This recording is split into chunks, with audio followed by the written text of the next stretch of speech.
It's Tuesday, September 29th. I'm Lucy Steiner. And I'm Sam Cedar. Which of these stories will you be talking about today? A new report shows that Donald Trump used Facebook for a massive voter deterrence operation in 2016, targeting up to 3.5 black voters in swing states with negative ads about Hillary Clinton in an attempt to, quote, cultivate hopelessness, unquote, and suppress their votes. Meanwhile, the Joe Biden campaign adds Cindy McCain, widow of late Republican John McCain, to its advisory board. Says about all you need to know about who they're trying to persuade, doesn't it? And lastly, new evacuations were ordered on Monday in California's wine country as 2 new wildfires set the northern part of the state ablaze. You are listening to Majority FM's AM Quickie, and these are the stories you need to know.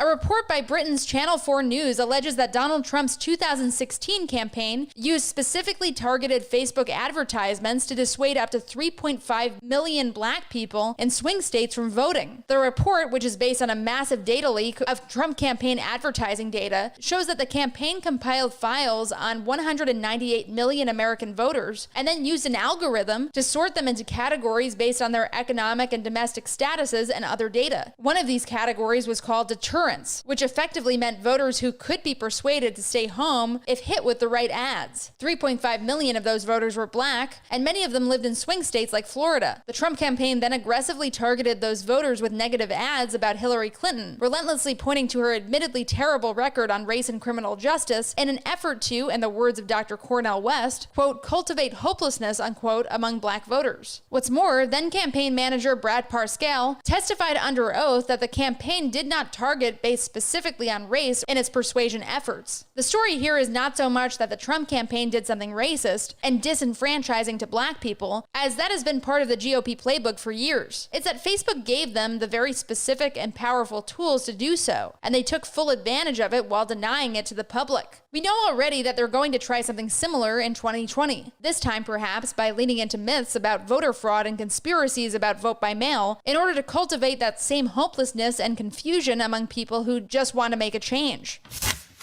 The Biden campaign added Cindy McCain, the widow of late Senator and presidential candidate John McCain, to its advisory board on Monday, sending an extremely clear signal to the centrist and moderate Republicans that they are welcome in Biden's Democratic Party. McCain had previously endorsed Biden, even going so far as to speak at the Democratic convention. Her husband, for the record, voted with Trump 83% of the time while in Senate. Just listen to what the campaign's saying about this. Transition co-chair and former Senator Ted Kaufman said that the campaign was drawn to, quote, experiences as a businesswoman, philanthropist, and longtime advocate for issues impacting women and children, unquote. Great. We got a businesswoman and philanthropist on board. Never had one of those in the Democratic Party before. Look, the move isn't exactly a surprise. Biden has made it clear for months that he thinks his best chance of winning and preserving the power of his wing of the party is to lean hard into the notion that center independents and some Republicans will switch sides and vote for him. What that means in practice, however, is that the left is going to have a doubly hard job at convincing the Biden administration to make any real progress while in office. Voting for him will stop some of the acute injustices that Trump has pushed for, but it's not going to do very much to change the systemic issues that gave rise to the Donald.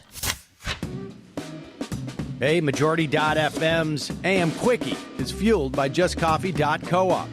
Just Coffee is a worker-owned coffee roaster based in Madison, Wisconsin that has sponsored the Majority Report for nearly a decade.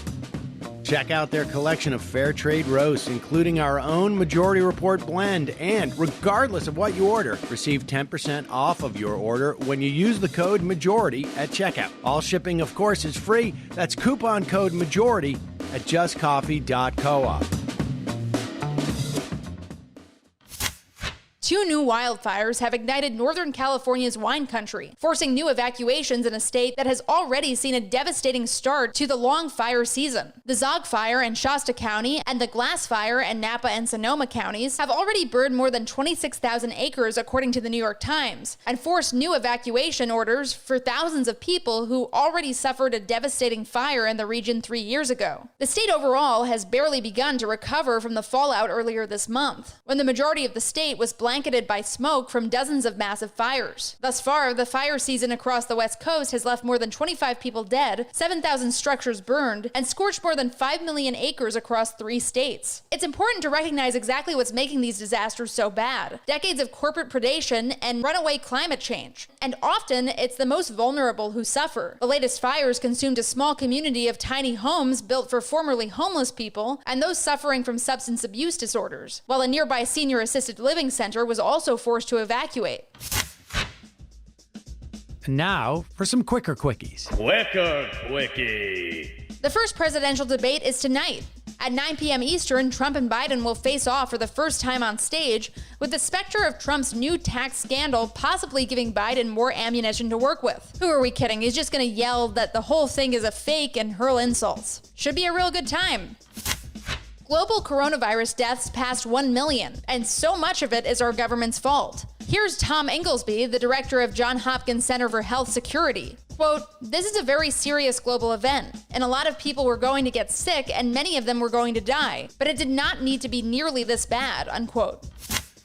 A new study from the journal Nature Climate Change shows that human-caused global heating is making the world's oceans more, quote, stable, which largely means that temperatures toward the surface stay warmer, causing fertile grounds for more megastorms that gain power over warm water.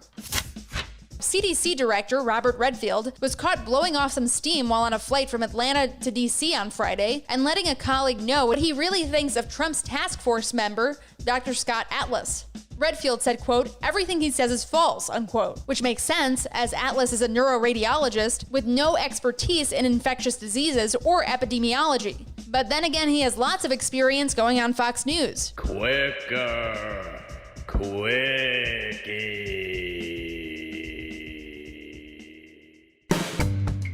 That's all for the Majority Report's AM Quickie today. Stay tuned for the show with Sam later and all our debate coverage.